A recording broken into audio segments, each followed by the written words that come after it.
राजा हस्तिनापुर पहुंचे, कुछ कुबेर का खजाना खोला, बक्सा खोला, मुकुट उठाया और सिर पे पधरा लिया।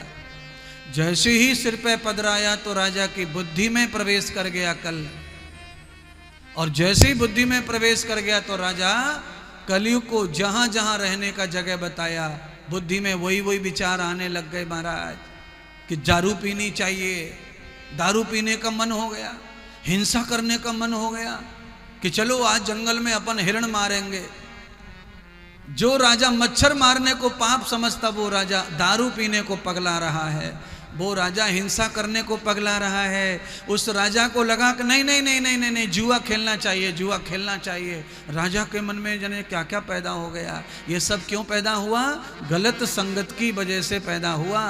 राजा ने एक ही दिन दुष्ट का संग कर लिया, उस दुष्ट संग के कारण ही राजा के बुद्धि में पूरे के पूरे कुकर्म भर गए। महाराज मैं आपको बताना चाहता हूँ, 7 पीढ़ियों तक कोई आदमी भजनानंदी तपस्वी होगा, वही आदमी दुष्टों के साथ रहकर सज्जन रह सकता है। नहीं तो दुष्ट जो है 2 दिन में खेल खराब कर देते महाराज।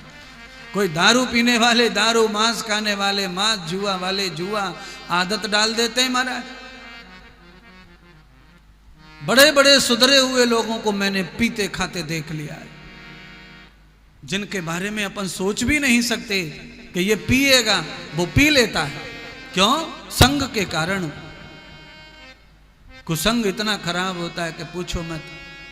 हाँ, आप कल्पना करो, आपके हाथ में से दूध गिर जाए रोटी के ऊपर तो रोटी खराब नहीं होती है, आप रोटी को खा सकते हैं। पर उसी रोटी के ऊपर थोड़ा सा कीचड़ गिर जाए, बस इतना ही समझ लो संग का प्रभाव है। दूध का संग करने पर भी हानि कम, और कीचड़ का संग करने पर पग पग पर हानि है। इसीलिए कीचड़ का मतलब होता है दुर्जन संग से, दुष्ट संग से। ये अनन्य लोग हैं समाज में, जिनका खाना अच्छा नहीं है, जिनका पीना अच्छा नहीं है, जिनका रहन सहन अच्छा नहीं है, जिनका बोलना अच्छा नहीं है। केवल नौकरी अच्छी है, केवल कमाई अच्छी है, केवल तनख्वाह अच्छी है, पर जिनका जीवन शैली अच्छी नहीं है, वो कभी अच्छे मित्र नहीं हो सकते, वो कभी संगी अच्छे नहीं हो सकते। आहार से ही व्यवहार बनता है, आहार से विचार बनता है। आप ही बताइए, सब घर में सब है पर शांति नहीं है। क्यों नहीं? आप बताओ फिर।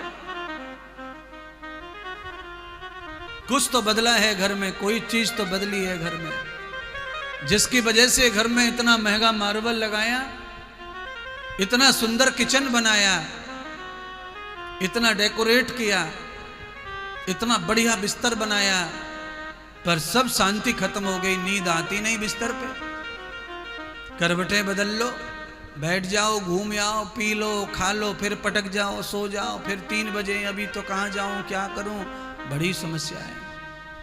कभी दवाई खा लो, कभी सिरप पी लो, कभी माथा पटक लो, शांति नहीं है तो नींद नहीं है,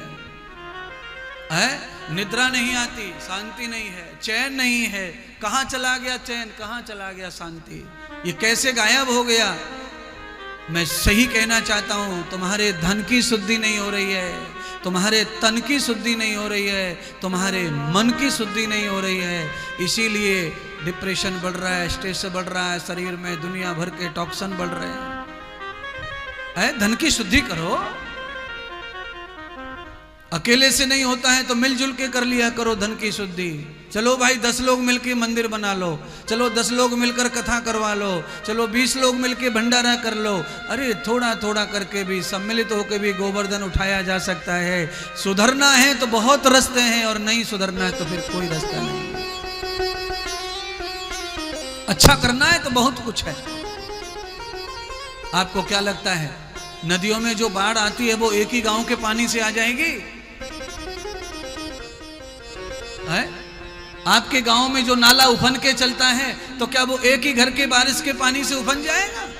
नहीं उफन जाएगा। थोड़ा थोड़ा पानी सबकी छत से गिरता है, वो इकट्ठा हो जाता है, वही पानी बाढ़ बन जाता है। थोड़ा थोड़ा थोड़ा थोड़ा करोगे तो भैया हर 6 महीने में कथा होती रहेगी अलवर में। आने वाली पीढ़ी और तुम्हारा बुढ़ापा सब सुधर जाएगा। आने वाला पोता बिगड़ेगा नहीं, आने वाला बुढ़ापा बिगड़ेगा नहीं, जवानी प्योर और श्योर बनी रहेगी।